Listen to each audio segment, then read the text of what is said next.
Vous ne vous êtes pas trompé d'adresse, vous êtes bel et bien sur la FM Télévision, votre chaîne partenaire, votre accompagnement de tous les jours. C'est la FM Télévision, mesdames et messieurs. C'est un plaisir de vous retrouver dans le cadre de ce nouveau numéro de la tranche FM Exclusivité, une émission bilingue qui reçoit pour vous les hautes personnalités du pays pour vous permettre de vous démarquer. Venez à la FM Télévision, venez parler de ce que vous avez fait pour les pays, de ce que vous êtes, de ce que vous pouvez apporter pour la République démocratique du Congo, notre chère nation. Et ce jour, nous avons l'honneur de recevoir un éminent Congolais, c'est un sage, un chef coutumier, on l'appelle en lingala Kumu. Azali Nkumu ya mboka, azali na boanya pe mayele ya ko partager pour mboka nae ekolo nae République démocratique du Congo. Yo pe mutozali kolanda biso mayele na ko bomba ngo na poche pesa yango bay o bazali kolanda yo ba mboka bayeba eloko nini osala eloko nini olingi kosala pe eloko nini okoki kosala pour que mboka na biso République démocratique du Congo ekende toujours liboso pe emata toujours likolo na yango lelo ezali surprise te parce que boye billet azali bongo directeur il y a bureau politique il y a Bundu Diamayala o ezali parti politique il y a Fene Mwandansemi azali pe président il y a fondation Sita Tonizeno azali lisusu président il y a Union nationale des chefs coutumiers il y a République démocratique du Congo ezali bongo Nkumu chef Sita Tonizeno tozali na esengo ya koyamba na plateau na biso chef Sita mbote na yo mbote mingi na d'abord biso bakongo avant banda koloba il faut se présenter. Oui, na passion dingisa comme nanga Sita Tonizeno Sita Tonizeno sina lobaki yango mutabota kate Sita mutabota kate Tonizeno eza soni na bino mais malheureusement moi ngai na bota bana 10 donc oza citaté donc naza citaté si na bota vraiment naza manyanga parce que naza manyanga naza mukongo luozi eza na province ya Congo central donc collectivité na biso ona ngai ezali Mbanza Ngoyo ezali na territoire ya Luozi. Mboka papa na ngai Mbubu. Mboka mama Kinzondika. Tozali batu ya Ndamba, Mfumantadi pona mabele et papa Bwende. Donc papa na ngai ezali Mfuma Bwende.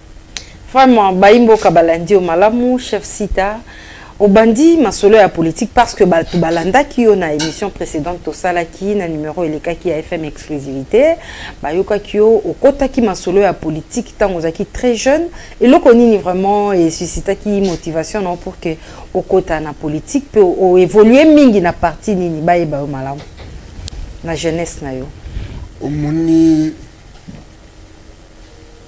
biloko mususu la nakamakela. Ah bon hein? Oui. Na poto sokoza médecin te olinyo ke nekosala médecine bako compliqué yo soki na famille na bino ozaki mutu ndekote moko be papa na yo noko te asala droite so koti kuna bako longola yo na poto na Belgique ça bazola na ngai le savent c'est comme ça ngai papa na ngai azalaki secrétaire ya comité sectionnaire na Kimpaka na Seferi na biso. Donc papa nanga zaraki un bakiste. Mais tangu toyeko na yeko kola. Bona zaki nanga muta vita ngai. Donc zaki plus kolinga sport na jeunesse na yo. Mais Franco Luambo makiadi mutayaki kozonga na makala. Tukozonga na lisolo wana. Vraiment. Pourquoi Luambo makiadi azwinga na lukala amemanga na Kisasa. Yango pe ni makinga na IDPS parce que tozalaki na seti fondateur mibale na IDPS ezali Mbuta Bernard Nkwedi papa de Yuka Jefire wana bazalaki ba membre fondateur copté au sein de l'IDPS. Maintenant papa de Yuka azalaki Vita Club toza kokutana ye na entraînement. Après mokolo mosusu alobi na nga o petit nga nazalaka na parti politique. Oh. Parti politique, quel parti politique? Oh, IDPS. IDPS. Ah non, tokende kuna parce que bazaki koluka batu oyo bakoki kozala na courage ya ko multiplier lettres adressées par M. Mobutu il y a 52 pages. À un certain moment comme bateau, bazaki nano impliqué te, bazaki na ba difficulté ya kosala ba photocopie ya ba lettre wana. Ameminga pa ya président Tshisekedi. Ah, si tu as une bonne équipe, côté de mon équipe, est-ce que vous êtes courageux? Mais, wana question, il y a Liboso, président Tshisekedi a posé question. Président Etienne Tshisekedi. Etienne Tshisekedi wa Mulumba. Vraiment. Est-ce que vraiment vous êtes courageux? Ngambe naza courageux parce que le coup la scène a commis nandaku na yo, cela veut dire que naza déterminé. Et Bangsa Kyote, il est tout jeune, au tina mambo sport directement. Quand on était Tshisekedi azaki na moto makasi nde bakino balobaka tout na moto na wana.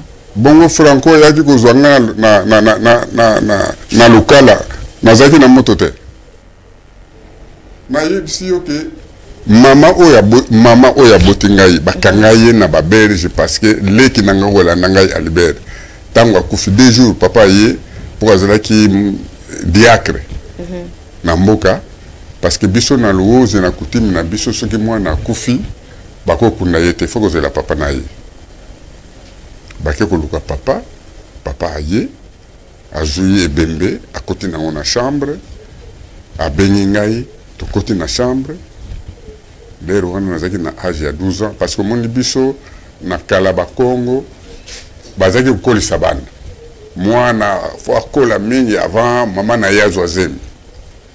Donc tous les cas biso mibale. Après assemblée no côté ya papa azaki prophète. Bazalaki parmi batu oyo bazaki kosambela pona mbuka ekota ezo indépendance na mboka oyo. Parce que abako azalaki soka assemblée soko avant la décision azaki na bangunza na ye oyo bazaki kosambela pour que bazo indépendance. Alors président maintenant qui se dit à Toulingaï, mais est-ce que vous kokoka? Parce que vous avez des politiques bakangaka. Gaïbsi papa. Non koka. Premier devoir, albinangaï, votre document na biso awa. Est-ce que vous avez la biso 10 exemplaires? Gaïbsi des problèmes étaient comme nazaraki comptable. Subordonné na finance, pour nasala na finance. Après, nazalaki na président. Les rois na président na biso vita azalaki président Franco, mais Nzulama Muleka azalaki un grand vita clibien. Donc tangu tosisi ko solana ke na document wana pour que soki na sali ba photocopie lobi 10 na koyela yango. Et ba photo oyo tozako kabola mingi ba photocopie mingi. Oyo bazwa chance ya kozwa ngo me mingi ezaki kosala na bureau ya Albert Muleka wana mutu kozonga na États-Unis po ya tanga kikuna po Albert Muleka mwasi na ye ya liboso azamwa na chombe mais papa na ye ko masilika ki wana ezama kama privé na bango na ko beta ngote hein tout à fait parce que bon après tangu nde balonge na Belgique pour Albert Muleka côté akoli na famille royale mais moi c'est na ye moi na Tsombe azaki na ba relation na famille Carter nde bakeleki na États-Unis non aidaki biso mingi na makambo ya kosala ba photocopie ya lettre de 13 au batilaki Mobutu ya 52 pages. Très bientôt, Kangi Kanisimo ko ya motuya aujourd'hui soit sali comparaison ba jeune bazo kansake il faut qu'on y a na politique parce que na politique nde misolo ezali mais yo tout jeune oye na politique ba so ko y a biso photocopie est-ce que ça là que moi réticence peut-être que mon ngai na utiliser est-ce que ozaki comptable à l'époque monte que ba jeune lelo bozali sous ko marché na idéologie mon côté na tango bino bobandaki to meka ko sala moi parallélisme place wana omoni mabe oya ba jeune ya bikolo oyo bakoma kolanda bato ba misala. Tout à fait. Omoni ba eko servir mboka te mais ba ye pozo musala na politique. D'abord ngana kabulaka IDPS na 3 catégories. Oui. Hein? Na kabulaka IDPS na 3 catégories. La catégorie nini na? Première catégorie, les 13 parlementaires. Parmi les 13 parlementaires, bazaki kaka 13. Na yako beta di solo wana komi oyebisinga otuni ngai, me ye moko Kisekedi wa Mulumba. Azako yebisa ngape azako loba na bato 14e fondateur ya IDPS ezalaki Mobutu Sese Seko Kongo no azabanga. Otuna ngai question pourquoi Nkonde Tiene azaki kolobango. Punga moko na tuna ki epe question wana. Omoni première catégorie les 13 parlementaires. Deuxième catégorie bato o bango. Oyo basalaki ke ba convaincre bango bakota na lito wana. Troisième catégorie ongana lobaka o loima kama ba jeune, les gens qui viennent au sein de l'IDPS pour se positionner. Comme bayebaki ke bon, ce que bazaki ba konzi tout ça baki basa tout ça. Donc il y a des gens qui ont suivi batuwana pour que bazo bango na misala. Mais biso tokotaki na IDPS surtout ngai Joseph Sitanso Nizeno tangu mutangu da yikwa atangeli ngai stati alwi biso tokoti kuna na muta Bernard Ngwedi pour le fédéralisme. Donc il faut tout bondi la fédéralisme pour que mboka oyo chaque communauté se retrouver. Chaque communauté a un pouvoir ya ko élire ba kondinaye même na balabala. Comme ça ba konjuana ba kubanga biso. Idéologie wana azaki kote sanga wana pe epesa kinga pe courage pour na kene kokutana na président Kisekedi wa Mulumba ndingi na utaki koloba. Donc nazala ki teke o parce que na jeune na kamatambo on dépa biso omoni c'est comme biso tango toza kusala makambo vita. Tout à fait. Hein? Ngai tango nazala ki kusala makambo vita. D'abord naza kotala intérêt ya équipe, victoire ya équipe. Mbongo ezala te équipe est gagnée. Parce que ce équipe est gagnée te ata mwana muke so bo poli. Bako sekayo. Différence ezana ba jeune na biso nde yango wana. Musala na bango kaka yo kaka. Yo jeune. Aucun ne va pas mutu yo kaka. Olio kota na esika moko pona idéologie na détermination na yo. Bango balanda kaka mbongo. Biso zaki na esprit wana te mama. Bon esprit na biso zaki ya combat Mobutu akende. Et surtout qui Kisekedi azaki na discours mulaïté. Kisekedi wa Mulumba azaki na discours mulaïté. O azaki o convaincre biso tina ba mama na biso. Azako episa bino nini? Ye azako loba kaka boyebisaka ba mama na bino na cité ke po bolia tongo midi pourquoi il faut Mobutu akende. Au bon idéologie wana, ezalaki tellement simple, ezalaki tellement peu beaucoup c'est mais ce que yebisa mama na ngabe na zakuna so tumia akoyebisa okaka omoni so ki Sekedi azaki pouvoir netoliaka na tongo toliaka na midi na poka netoliaka ba omoni eza idéologie. Donc moi je pense que ce que je peux dire je peux vraiment interpeller les jeunes batika makambo ya mbongo tozala ba patriote to servir mboka na biso parce que tozaka eloko moko ezoko sangisa biso za mboka wana.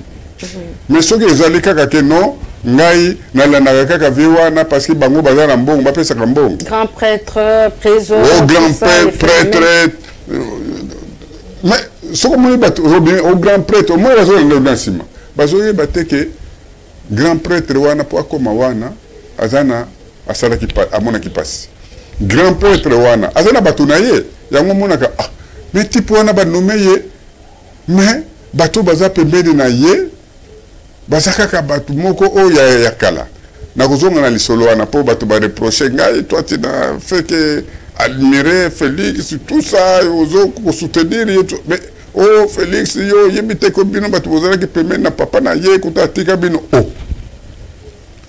Mais est-ce que biso zaki na pembeni na tata ngana zaki camarade Félix?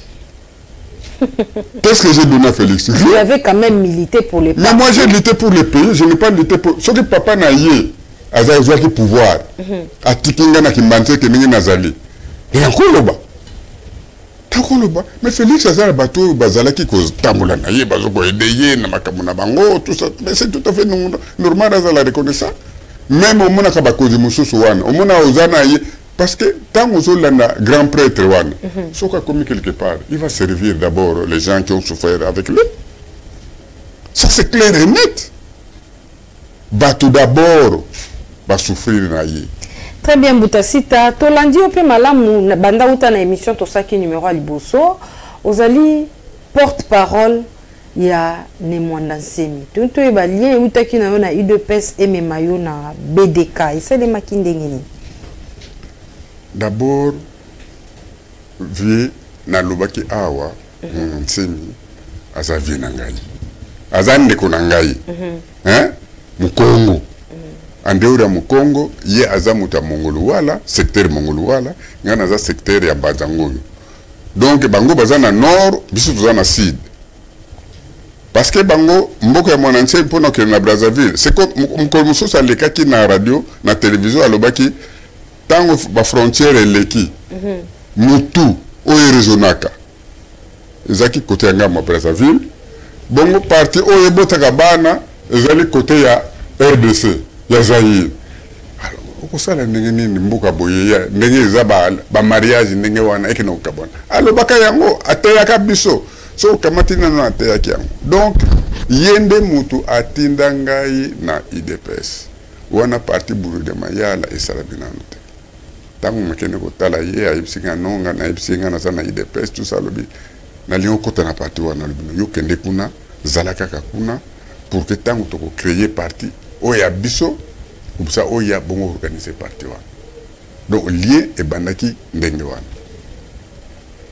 ti na bandi ko memela ye ba papier duplicateur et tout ça pour comment ka ba fitika na ye mais c'est comme na lobby kat na lobaki na interview ele kaki 90% bat ba ko loba mais pourquoi yo loba ka ba komba bato pour ba reprocher ngai mais muto soka sali eloko na ye malamu hein muto soka sali eloko na ye ya malamu. Est-ce que vous le ba carton oyo Albert Mouli Kazaki ko somba pona memela mwana nseni ataza mu Kongo te aza ko pesa oyebi ke mama na ko surprendre yo makambo wana mususu na lobi na sidicité mais na yebiso quand même ndenge liaison ezalaki entre ngai na mwana nseni ye mutatina kinga na IDPS mais oyebi ke premier sortie ya IDPS ezaki na Ponk Savuba. Obina na pesa biso ba papier. Oui. Ezanani. Tangu bake na bakor ya Guado. Maman, vous avez le bien. Très bien. Ba fondateur nyonso o bazalaki kuna ba yebisaki Mobutu tolembi pesa biso mbongo na biso tokota na biso na un père na lobaki yango donc un père IDP c'est comment qui une tendance au sein du impère. Yangwana et Memaki, Bakibasa Maliba, Bakoma membre du comité central, Bambouanké membre du comité central, Ngalula membre du comité central. Il fallait bapper ça 4. Qui se dit à Boyaki parce que tant que Zongi, Bissot ba jeune to créer direction politique et rénovée de l'UDPS. Ah bon, comme tu créé yango toke ne voyez ça qui se dit parce que même il y a mon président qui se dit alobaki ki alembi na ya ki osala bilanga na ye olanda discours ngote olanda ngote même le président qui se dit après les accords de Guado atikaki UDPS alobi na lembi lokula ba collègue danga nyonso balobi to tika makambo wana ngape na tiki nde yango wana tango biso ba jeune tokende kotala ye et si qu'on a l'obélaki que le 16e compagnon de la révolution est Mama Marthe de Yakiwana. Nanda Kouana, tant que nous avons la réunion. Je crois que tout les 3 ou 4. On sous Bazanano, Omer Kamba Azali, Moula Jazali, professeur Mangala Azali, Muntu Azana Belgique, Mpaya Koufa, Bamusu Bakufa Koufa. Mais Moutaza Gouya Kofumu la porte. Au Munisoki. Coup d'état bolingo ça la coup d'état bato nyonso bazaka na réunion bakanga kabango je connais une famille tozana makambo wana te mubuta boma bango parce que leki na ye alandaki ye no yekulu to alanda ki major midama mwa ke no kopesa mbongo na ye ya famille parce que ndeko na bango akufaki mais tango ke kuna comme Mobutu azaki très bien organisé bato bazalaki wana bazako tala banani bazoko kota kuna bazani bazoko bima et les deux frères leki na kulutu tata moko mama moko balandana baboma bango c'est comme maman Marthe mokolo wana soki Mobutu a décidé que tokanga bato wana elle allait être arrêtée. C'est comme ça dans le Lobaki que Azali 16e membre de la comité de la révolution. Donc elle avait aussi milité. Non, par rapport à Bato, Balubaka, Oyo Makamoba Yebite, le coup la paix au Yena Kesowana, Yelingape, Tikana Yebsayo. Au Moni, nos intellectuels battent en capacité. Au Moni, les Kamoso des alliés, au niveau de la Congolais, comment Yangokak. Aujourd'hui, beaucoup de gens crient oh non, il y a Zalaki Kaka, moi, il y a président parti, tout ça. Mais au moins, les Congolais, les Congolais, faut tout temps. Règlement intérieur, il y a eu des pèses. Hein? Et le Bimini. Ce qui fondateur a Koufi, nous avons remplacé, moi, c'est naïe. Est-ce que vous avez les gens qui crient tout le temps dans la télévision, mais règlement, bateau, ça la partie na bango. Les 13 parlementaires, na ba o ba kopta, ba kibasa, ba mwankiem, na ba liya ou di konda, tout ça. Bazala ki ba membre de 13, ba ousu bazala ki kopte. Statut ya IDPS maman, na règlement intérieur ya parti et lobby que ceux qui fondateurs à Koufi, moutako remplacer, moi si na yé. Lire ça.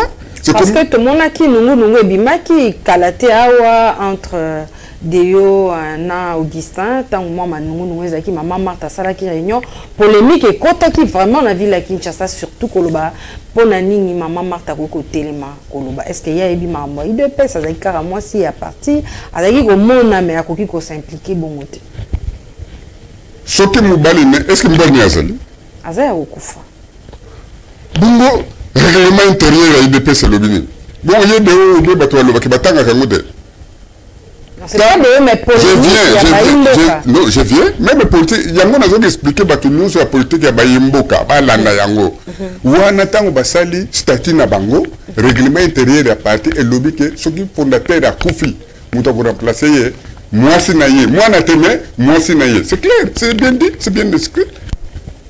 C'est qui écrit dans le règlement intérieur. Donc, ce qui est à qui courage, on a courage, on a courage, ça bateau pour que Moussala ou Mbali naïe à mon les passé, tikali kufa. Et surtout, à un pouvoir ouana. Au moni, nani fondateur Lusang. A utaki kusala dernièrement réunion awa benga kingana kenekuna. Ngana le est-ce que bozala nana on a bengi si ba fondateur réunion na basi ba fondateur a bengi ça qui bango parce que ouana règlement intérieur il y a parti et autres c'est pouvoir wana que ceux qui mobali a Koufi mutako remplacer yé moi c'est naïe donc jusqu'au preuve du contraire président qui se dit à Koufa donc moi c'est naïe automatiquement azoko remplacer yé donc lelo azana pouvoir wana ya kusilika na pasi oyo ba fondateur ba monaki que tango azako kanga biso mais maman soko zana mobali azo sala politique ils a passé. Très bien. Toko, sali moi parenthèse, tout le belasso sous ma solo, baimboka, balingi vraiment, balobi, na UDPS au rebelli fédéralisme. Total lien ya combat ya Etienne Tshisekedi, na lien ya combat ya, pardon, na combat ya mon ancien, mais essaye le col na moi ressemblance. Okoki ko expliquer on ndengeni. Soki UDPS bazai ko prôner fédéralisme te. Mon ancien malien gaïb sanga elungo na makambo wana pona yebi ninga za ko réagir na yebi azande ko nangai petit temps wa kufito ko koma wana c'est monsieur Maboko Ene ndenge kaka Tshisekedi nkondo alinga kingai parce que na article 22 la statut ya Bundu ya Mayala bazoko prôner un état fédéral makambo ya lolo abo cartero esalamaki na kisantu ya bako un état fédéral. Et ça n'a pas qu'il a besoin. On a le qui maman. Au moins, ceux qui nous Congo a banni au chef de président de la République. Pour n'arriver que le président a la Nakanga et puis à la Nangaï. Bateau, parce que vous savez que c'est un Makamouana, zone Bézal, moi je ne suis pas un fédéralisme.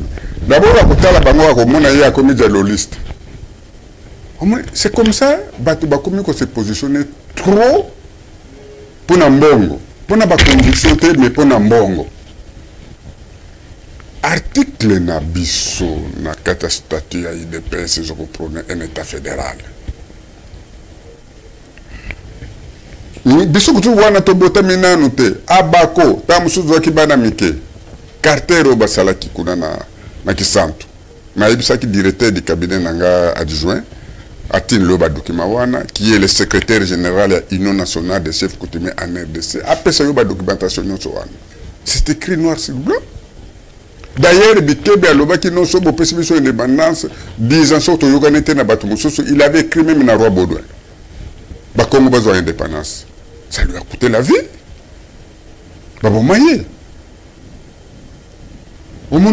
Donc, ce qui fait que idéo vraiment les 13 parlementaires, qui a un statut un état fédéral. Moi, que ça me trop.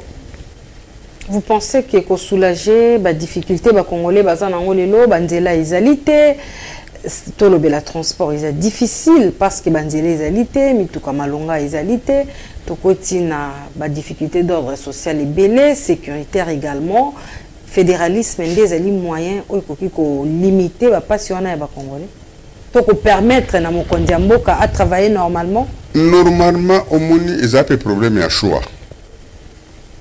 au moni mais balubina tanga bakomba batute mais bato baza ko finga André Gimbuta na tanga kaye poto yebana ne tribu abi non lui il est comme ça omoni mais bato baza ko sekayawa baza ko loba mombele diamba mais tant André Gimbuta azalaki et le koni ne changer lelo embouteillage comment incapable bakonjo baza wana même pour nous fixer prix à transport. Est-ce que ça il vraiment hier déjà le gouverneur a mis sur liste tarification il y a transport pour la course union, on a un trajet à définir. Est-ce que tu as est-ce qu'ils ont respecté? Est-ce qu'ils ont respecté? Tu sais, tant que président de l'UDPS au Benelux, hein? Entouré par les éminents professeurs, pour nous diriger Batouana, d'abord il faut aller dans tout malamu, poser. Après oyeba oyo lingi soko kumi mokonzi za mokonzi ki bokonzi basakana kana ngote ki bokonzi za camaraderie za lakate mon adjoint azalaki docteur Kaninda même médecin ngai président de l'UDPS au Benelux Muluba mais son ayebisiye mukolo muso abandi koteka ba carte même na komono yango surtout na basi comme biso ba mibali tous de la carte ningo na koko milungula te donc surtout za no mutayi de peste au lieu que niko samba kuna ka tala ufuta ka ba cotisation et comment que non yo moko yebe sika na linaken mais quand un chef et autorité à lobby voilà beko ezaboye quelle est le mesure d'accompagnement au gouverneur Oya Bimisi, Oya accompagné. On a les parenthèses. Ozala qui est un président, il y a eu de peste na Benelux, donc tout y va. Et ça, un combattant, eu de peste, Bundaka, un policier belge à l'époque, c'était quoi? Il y avait un problème, ça qui soulève moi. Il y avait un problème parce que Mobutu a yokanaki na ministre Jangol. Bassa l'a arrêté pour nous interdire président qui se dit à côté de sur la Belgique. Madame, ce qui était surprenant, quand le président qui se dit à Yaki, ça a 6 mois, tout ça qu'on bimanaye partout, à Zaki qu'on kende kotamboula, mais on a sauté. Maintenant les jours il a rentré pour azonga na moka na ye, ba policier ba kangé ba le yono. Au côté awate. en entendant avion et Dokozela, en entendant les secrétaires national, les secrétaires, oui, national aux relations extérieures, Omer Kamba, si y a Azaki déjà embarqué pour qu'il ne soit là, ici, le président, tout ça. Maintenant, toi, on toque un président qui s'est dit, Toumbe Bim. Ba combattant va se soulever qui ba combattant ba ye mabe ngai ba banda kala ngai moko moni na linya ki na bunda mais pourquoi na bunda kite alim sangana kotanga komona ye tangu ba beti Félix makile ebimi donc na moni makameza ko yela ngana stade makole bandi ko nalu bango na Kikongo majandi kiriza kama lukula mtu azana nzala no. Donc l'actuel président de la République aussi a souffert pour le parti. Mais peut-être qu'il y a mais tant ba bétiller tant on a monné chemise nous ça l'attaquer chemise moko ya bleu blanc. Chemise ba mon banzela ya bleu blanc. Donc tant on a monné kaka makila wana na lumuli kaka veste na vite ya kamata veste wona. Non, esprit wana stade ye ya makamu ya vita ya bia biso tunako buna na stade no awa mena sikoyo beya yeko zwa veste wana alobi na ngamuta yo soko bundi yo za déjà mokonzi secrétaire général aux relations extérieures atikelo ba responsabilité au sala intérim ultimement ngamuto na responsabilité que Justine Kasavubu c'est moi qui l'a recruté. Na le bino comme yo pesinga ba responsabilité wana mutu bana ko lobeza Justine Kasavubu mwana Kasavubu mwana Kasavubu alors ko bundate yo eloko ko sala lelo aza inspecteur territorial alim sangai parce que ça histoire ça fait partie de l'histoire naïe alobi na ngatala yo soko bundi ba peso mukanate na ba belge comme problème politique yo ke ndiko yibisa tata na ye na ke pas policier wana parce que vieux batiaki ye na kati ya bureau na ngana landi ye kuna na ke ko yibisa ye papa Félix wa utiko soka ba beti ye ngondo awa zoki atalinga le mais est-ce que tu peux dire à ces policiers là si je peux aller voir mon fils policier peut ayuka ki alobi non président il y a pas de problème abi boko oko ken boko to bimina ye wana ay ko tala Félix atima boko na po ya zanko linga lataka ba nano ya malilo wana ba jacket wana ye zanza atima boko na faute biso mi balé Félix atelemi na kile zoko tanga ba tombata ba tikeli biso place a tourner atali mwana na ye ay bisinga tozonga na bureau na ba 11h30 tozongi na bureau ba commandant va continuer ko sala mo boulot na bango ko na ba policier ba carnet bango to bimaki na bureau wana na ba 13h ba commandant mususu ba utaki na Paris ko mako voyager ba utaki musika ba zongaki na bango ba oyo kaki ya Belgique awo bazaki pe na Luxembourg ba ye ba kikuna na ndako biso to lungaki na président na bureau na 3h ti toke na ndako na ba 23h bango nyonso bakei donc to tikalaki na président Tshisekedi de minuit ti 5h du matin na 5 na zo ya na silisa sikoyo tango tokome 5h du matin mama Marthe abimi azaki na chambre ya Albetchen po ya zako benga kaka Etienne mais sita mosi na ya azozela ye kuna eza ba autoroute eza butu tout ça mais makama solo nini oyo bino na yebo solo laka et si la kate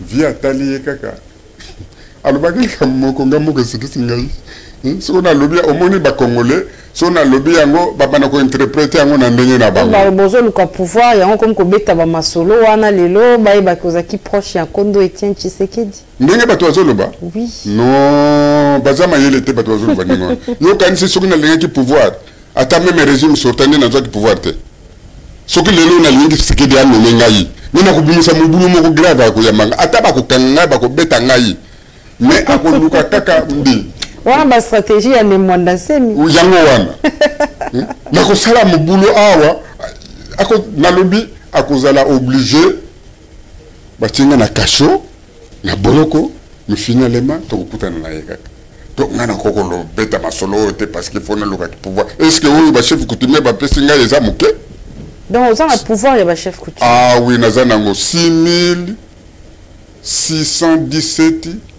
chefs de groupement que je dois faire un apport na yo na développement ya mboka oli ekoya parce que développement ya mboka ce qu'on implique ba chef coutumier même na makama fédéralisme mboka oyo ko se développer mama parce que même ce qu'on na outil l'autre débat ya président qui sekedi na ngunza Carlibon na kanisi na tin la yango mais olanda ngona ngote mais na outil la yango le sokomba tin le ko biloko ebele président qui sekedi azako loba soko to komi na fédéralisme et soko kosala tout que ba politicien base la peine na population na communauté so kabola ba congolais entre bangote système fédéral mais pourquoi parce que unitarisme et sangisi ba congolais nyonso c'est un seul peuple mais lelo ba communauté belé ne pensez-vous pas que kabola ba culture et ko kabola pemboka omoni soko na bandi ko loba pendenga wana bat ba ko loba yo zaka ka ndenge wana ozana ba flatterie tozana unitarisme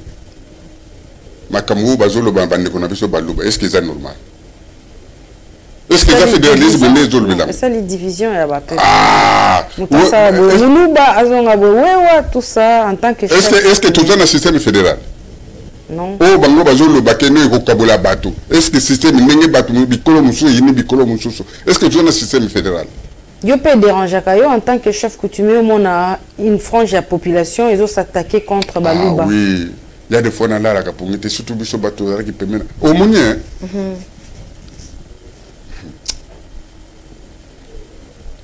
il faut pas que généraliser lorsque le secrétaire national aux relations extérieures a organisé service comme nommé représentant dans chaque pays au Merkamba à Bengalo bon maintenant compagnie to sala ndenge nini yo lingi bamboka nini soko yebani na batu na bamboka wana pesanga bakombo wana to kono bango yango wana mama Justine Kasavubu akomaki représentant ya UDPS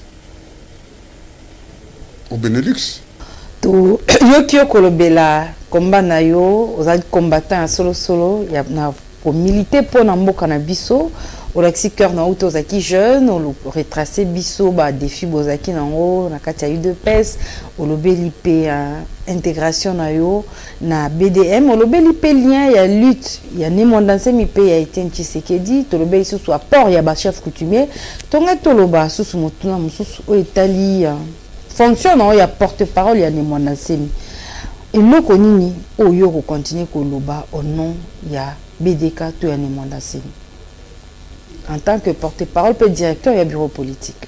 Merci maman. Je crois que avant mon enseignement à Tikabiso, il y a un programme qui est aligné à Tikabiso. Parce que histoire est histoire. Histoire, mon secret est la carte. Ce que je peux sous secret. Secret ezalaka na mutu moko soki eza bato mibale ezalaka lisusu secrété mon enseigne ntango azongaki azalaki malade tosalaka programme il fallait que se faire soigner à l'Inde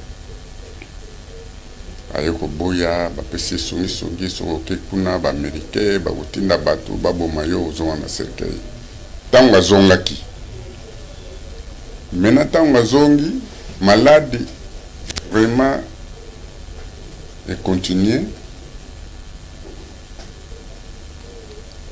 parce qu'il met une démarche à Kenya, Maroc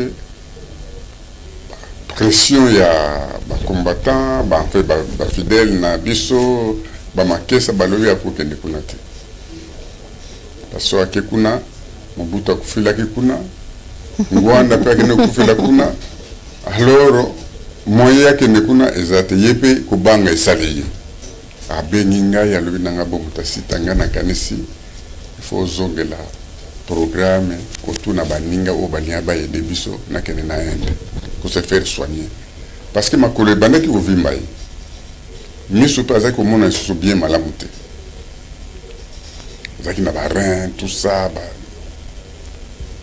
na ke kosala démarche na bato to bandaki pa démarche wana po ke nanga ende alobi nanga me mutasita pourquoi okoki ko mesa ba problème na nzoto na yo parce que tango ozalaki na état ya malamu nde lere wana soto akendeki déjà na ende lelo oyo nde état na ye ezonga parce que tango meme ayaki tolobaki na ye atika nano makambo ya politique avandisa d'abord baesprit na ye pour que santé na ye reprendre alingi na ye te bandaki kosala oyo azosala koyamba bato bakende koyemba kuna tusa aloba yebisi ngai kende koyebisa ye biso tokoka kosala badémarche wana te tokoki te asala kaka azongela démarche na ye ya Maroc pour que akende kuna yo mpe kokota makambo wana te ntango moyebisi ndenge wana alobi nanga bo mutasita soki eza ndenge wana clé babengaka fixe omoni bamboka nyonso so olingo telefone yango fixe ezalaka nakotikela yo fixe panga nazokokende na code comme ça soki problème ezali yo moko yebi ndenge na okoki kocontacte ndenge biso mpe tocontactaka baoyo bakenda kuna baboye basimoki mbango ba Jésus-Christ parce que ye azokobenga to Jésus-Christ grand maître okola nga nazokende kuna nayebi te na maladi naza nango mutasita omoni parti oyo ya bundu mayala depuis na créé yango kaka bamanianga bato ya detrishaka yango premier président basangana papa basangana deuxième président Matezolo troisième président natiaki Wampuna Faustin yo muto yo longola tango mayebisi yo na makala na tikilo parti organisé parti olongoli Wampuna otie professeur Wamba de Wamba bon professeur Wamba de Wamba azape manyanga donc basangana manyanga Matezolo manyanga Wampuna manyanga et quatrième président ngai moko malgré olobaki na ngana zongisa Wampuna na lobaki na yona kuzongisa yete ngai moko na kotika la kaka président ti tango na kotika bino c'est ce qui m'avait dit lokola siko na lina tika bino ngai na lingi 5e président ya parti ya Bundamayala otia José Ngassa Mabika petit-fils ya Joseph Kasavubu ngai na lubina ye eza malamu mais omoni nga moko nazwaki ba problème tout d'un coup nakomaki directeur du bureau politique bamakesa baboyaki yo bamakesa il y a des problèmes sérieux mais nga nayebisaki nkaka na bato baza kotala ngai nga me nauti na IDPS école wana eza université bango bakokoka sita te parce que lokola si nazwi pouvoir wana je vais même poser nalongolaka même secrétaire général ya Bundamayala mpe aso ane maître Fula. Est-ce que lelo parti eza nango nasokoya ye alobaki na ngai parti ekokoma na baproblème yango wana mpo parti tosala tikala kosala mwana yo mutasita tikala kosala ndenge Nzenzalando asalaki président Kasavubu azalaki président association na bango ya bayombe mais pour l'intérêt ya Bakongo premier fils ya papa Simoki Mbango papa Charles Kisolokele azalaki membre ya bureau politique ya Bako na Nkanza Daniel bakende komona mbuta Nzenzalando balobi na ye nono po unité ezala makasi tokamata Joseph Kasavubu totia ye président ya Bako pour que vraiment les Bakongo bazala soudés parce que bato babosanaka ke bayombe baza na chance na bango Fumukimbangu apesa bango mupepe wana afula bango. Pourquoi? Ça c'est mon enseigne qui me dit. Parce que bana mibale ya Mfumukimbangu mwana ya liboso na mwana ya suka bakene kotanga kuna. Basimbaki bango très bien, basalisaki bango très bien, bayamaki bango très bien. Même moi c'est à liboso ya papa Charles qui solokele kelo azaki moyombe. Tokuta na ba détail wana te metozo kende lumbangu mkomuso tozo ngela dose wana. Yango wana tangu mutasita okotikala. Fo kamata Joseph Nkasa Mabika otiaye président ya Bundu ya Mayala parce que bango tango bakotikala ba désordre ekozala. Il faut mettre quelqu'un au azali naître. Yangwana lobaki na yo na mission na salaki liboso mwana nse mazaki prophète. Malgré au départ il y a des fois moninga na za protestant na magamuso na ndimaka ngote. So na ndimio likamu cela veut dire ngama kuna monia ngona butu. Pongai moko pe na za mwana ngunza. So na monia ngona butu te so ata oyebisi ngai na kusala ka yango te. Ndenga yebisaki na président Malwa la fondation Malwa. Soki Mfumukimbangu apesaki ngai vraiment liberté na kutala yete nena yakite mais tango apesi nga autorisation arabi non kene komona yendango ifoeni parce que radio na ye télévision na ye yango ko sala ke batoba baba na ko comprendre un état fédéral fédéralisme zanini na lobaka ngota mona yaki yango na ndimaki. Alors, tant mon enseigne que il faut mutu oya ko remplacer yé eza la petit-fils ya Joseph Kasavubu. Na kala tangu na tiaki professeur Wamba de Wamba. Tangu azala ki kolinga ko sala te. Il m'avait demandé natia Justine Kasavubu comme président ya Bundu Mayala. C'est elle qui avait refusé parce que ça qui déjà na parti na yé azana raison na yé. Petango amona ki ndenge makambo ezaki kokende aboyaki na ye. Yangwana omoni tangu na kendeki na poto ndenge nini na yako yeba garçon wana Joseph Kasa po bapese komo pele ya Kasavubu parce que Kasavubu nde basilisa ngo ezalaka Nkasa. Nkasa ezalaka yo za mukongote. Nkasa eza nzete moko ya bololo na mboka na biso sokoba so za ndoki ba melisi yo fo kufa yango ba benga Nkasa. Donc yende mwana nsemi alobaki na ngai il faut ça la transition pour que tant pour ya organiser ba élection o ya kolekaleki parce que Bundu dia Mayala ezali kaka ya ba manyanga te tokoki kozala ba taliban te. Azana cousin na ye moko na États-Unis filmé tango na komaki mama pour na défendre dossier ya mwana nsemi na poto na sali point de presse ya landaki yango kaka ndenge ba numéro na bino bimaka wana abengaki nga na 6h du matin alobi mutasita na landi yo très bien mais ngai na kanisi vivo wana na monaki ye na 1991 pe makambo amona aloba na ngai yango na monaka esalamaka yango wana tango na moni que vraiment yo atindi yo na poto pour ya ko sensibiliser batu pour ya ko sensibiliser biso na kosia yo en contact na batu oyo bazali ke lelo soki mwana ntsema komi na pouvoir to salisa mbuka wana afutiri nga batike na kenaki na Suisse na kenaki na Allemagne na kenaki na Italie na kenaki meme na Maroc.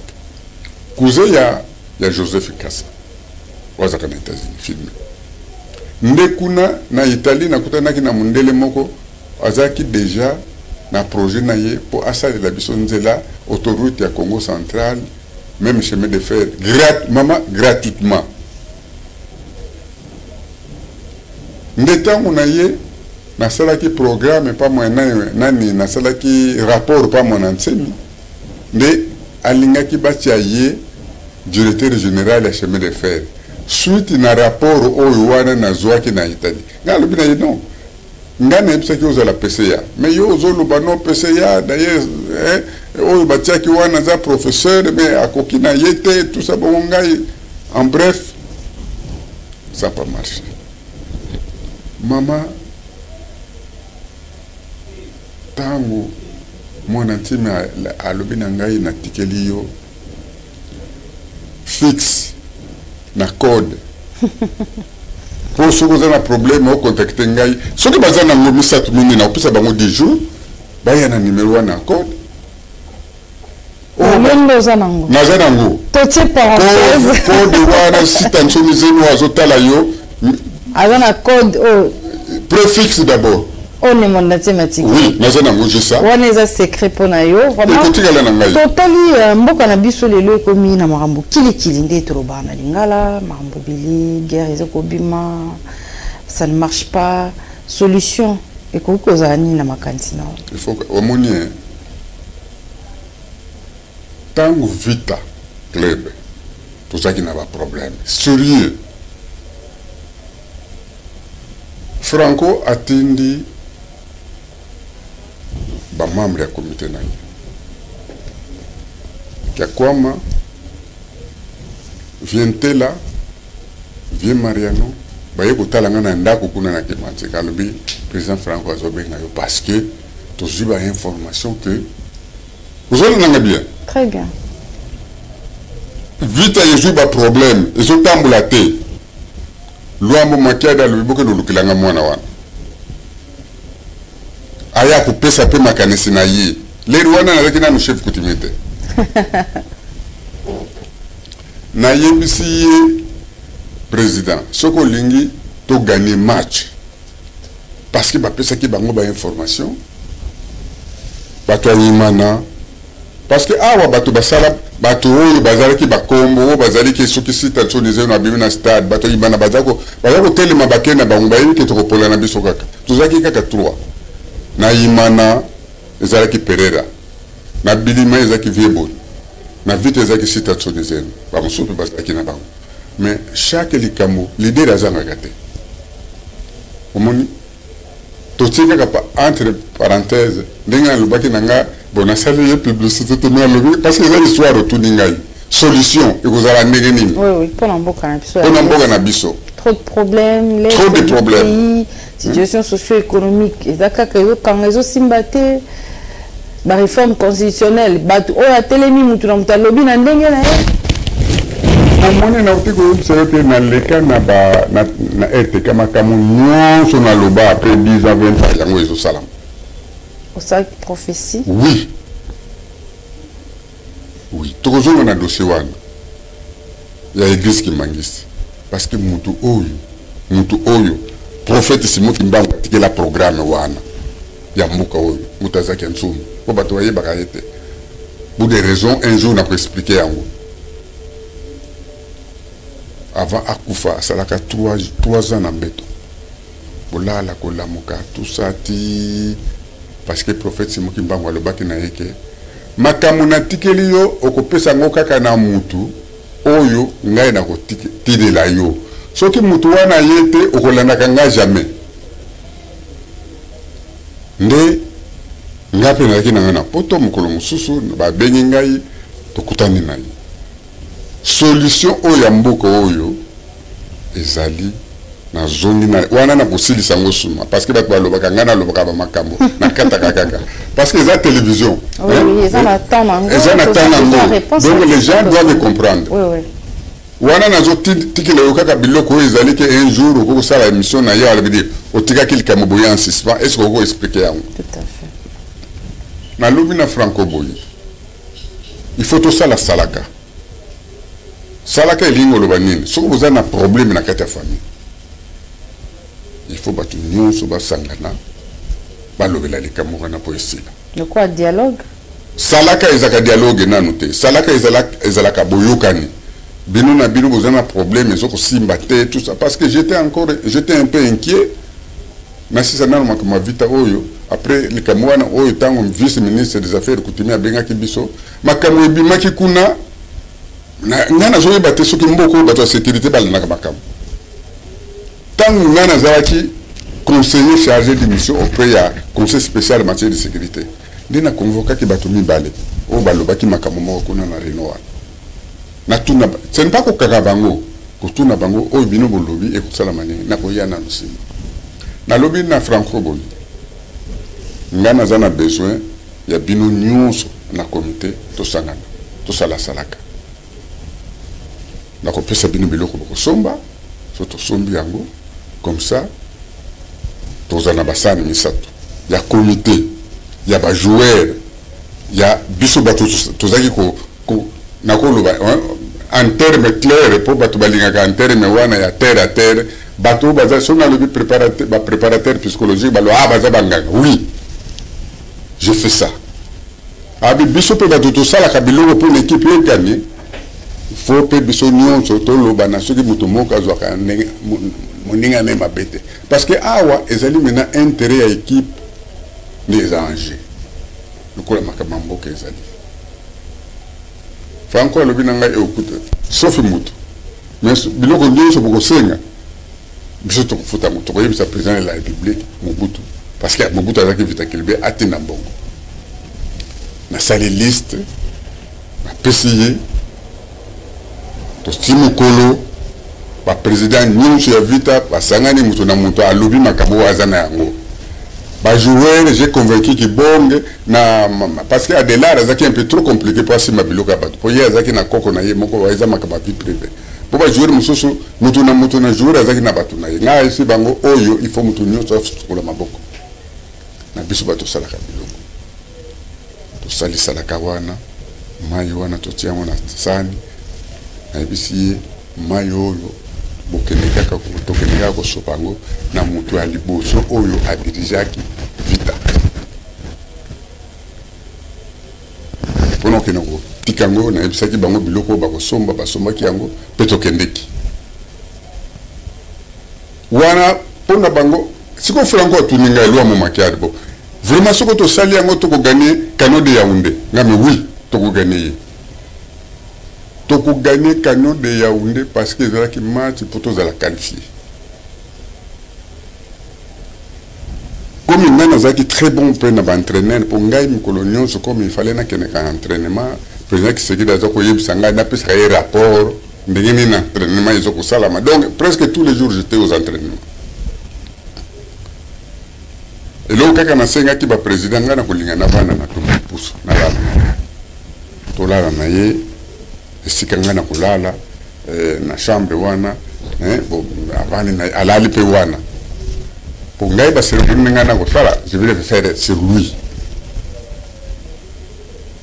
ah non entraîneur Kalamba ya lobi nanga oh non muni aza en forme te aza wana pe azaki ko beta bien te depuis to somba ke na lubumba sina manzenge ala ko beta so bien te o moni ba rivalité pe ezaki kozanga te toke na match maman moi-même j'étais malheureux na lié na lena tumba pousu ye moka bani ko senga abima na ye azoko ka bale ezoki maye bale ezoko kiba ye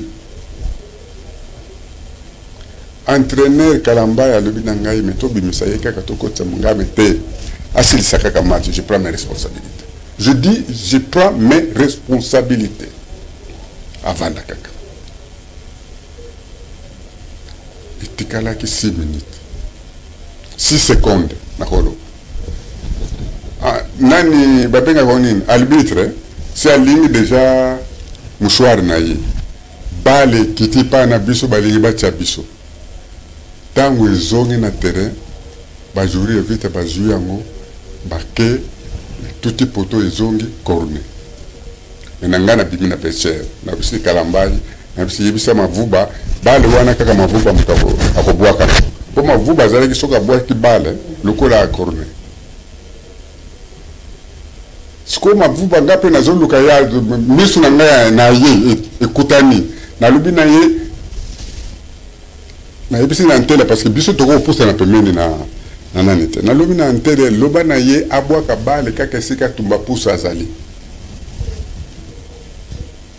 donc mavuba pusa na nsima abwaki bale elandi poto mama image ezali soko kotala na yango misese makasi bayimboka bazososola tolingi okoma penza na koma penza wana bale te kaka esika tumba pusa ezali ntango atiboye bina file na lobi na bango nzomo le soir esika nde nzomo le soir ebotama nde na match wana kaona ya Kano de Yaoundé pa bi ye moko tumba pusa do ba jouer nyonso eza même ya Cameroun nyonso baleli donc stade comment que le coup la Léopard de Atibi même bato imana na bilima bazaki contre biso ils se sont mis debout pour ne pas biwa puis à partir de match wana tout me pousse comment que peut kotia bien comment que peut kobeta bien pourquoi na lobi yango au moni soko za na problème benga bato olinga bango bilinga bango te po sikoto na problème ya mboka na biso. Il faut président de la République à comment ta responsabilité. Moi je lui demande à avoir ma responsabilité na ye. Et vacciner. Et la question que d'abord à Sangisi le ténor à va poticier a pris ma responsabilité na chef coutumier. Ton lata et le Rwanda parce que on ne peut pas continuer à être humilié par les Rwandais. Na komba Kagame na linga otanga ngote na tangia encore na ba circonstance parce que dit to sale la cahier publicité le coup la sifflement dit 100 millions d'habitants Rwanda osa soki mais non prenons nos responsabilités et nous allons réunir les chefs coutumiers mutu na mutu oyo akoki kosala oyo akosala pour que Moko ils allaient sauver moment de yango. Parce que virage autozanango, surtout que le fédéralisme était, comme en Somalie, somalisation et kozala. Oko koma yango. Regardez les télévisions. Image ezali, na peut ser occasion on s'adresser à chef de l'État. Oui. Autant la caméra en face pour que tu clôtures l'émission. Malobani nous en pour que solution il y a en beaucoup. Azwa solution à benga ba chef coutumier. Dino ndé besoin la clé ya ndenge mwana nsemi atikela nga code. Hein? Na préfixe pour na ko contacter ye. So bato mibale bazali ou bien misatu bien mine na sengi bango baya pour que tu sois solution. D'abord, il y a parti na biso ya bondema yala solution pe ya mboka que ezalinde pona mboka ezana ye moko chef de l'État nazo benga ye olobi na ngana tala ye akolanda yango solution nazo loba ezande na maboko na yo. Je sais ce que ton père m'a dit tango yo zokaki na stade na tikalaki na tata na yo de minuit à 5 h du matin. Bato nyonso bakendeki. Et nous, n'arrivons déjà na conseiller na yemoko, nyonso tata na ya lobaki nanga, je suis en train de le vivre aujourd'hui. Donc surtout ça les côté y compris ngai, cela veut dire que nos assistants sont personnes en danger. Les morts ne sont pas morts. Les morts nous regardent. Mon ancien malobaki nanga on a tikeli yo soko tikeli ko sala ngote pona ko défendre mboka oyo na nani tango ko landa ngai oya ko pesa nga rapport pe na ona zolo bana yo na lobaki ngona kisantu na boyi na kuta na nena nzela parce que lobaki nanga muta sita to lingite tango pino ko landa biso mboka ipanzana bundila fédéralisme tina suka. Maman, okoko bango batu balinga te mboko oyo kozala un état fédéral. Merci beaucoup tokomi na suka émission wana ezala ki bongo maloba ya mbuta sita ntsonizeno azali président de l'Union nationale des chefs coutumiers de la RDC, Azali président de la fondation Site Anthony Zeno, Azali directeur du bureau politique, il y a Bundu Diamayala, parti à feu Nemwandansemi, Azali un combattant de première heure au sein de UDPS Tshisekedi, il a milité depuis sa jeunesse pour que Mbokanabiso soit liberté à solo ba congolais, baye bake, bazali na valeur na bango munene. To bisi bino FM exclusivité, le numéro à l'autre qui a wakasi yom to landi biso za na réaction, porte na biso zali ouverte ko komela biso na page na biso YouTube, Fondation Malou à télévision, beta Rolanda émission à tout moment on partager en pe na baïmoka topé na ba étranger balanda yango malamu to yambaka toujours na tranche au bato ya boanya soko ngova na kiti ya lokumu opesa maloba ya lokumu ya kilo pour la mboka na biso, porte zali ouverte. FM télévision ils toujours wana pour nous conserver bino lolenge bot kolanda bino moko mbuta sita alobeli vinae alobeli ce que la jeunesse doit faire alobeli pe oyo nini mokonzi mboka ko sala azali wana ceux qui bolimbo zoye numéro na zali au bas de l'écran ya FM télévision vous avez côté la biso bon numéro ezali ko s'afficher bobenga biso à tout moment bokozala en contact na ye. Merci beaucoup pour l'attention à bino na émission oyo totomeli bino mokolo malamu pe bonne suite de programme na FM télévision votre chaîne où vous avez toujours proche na bino.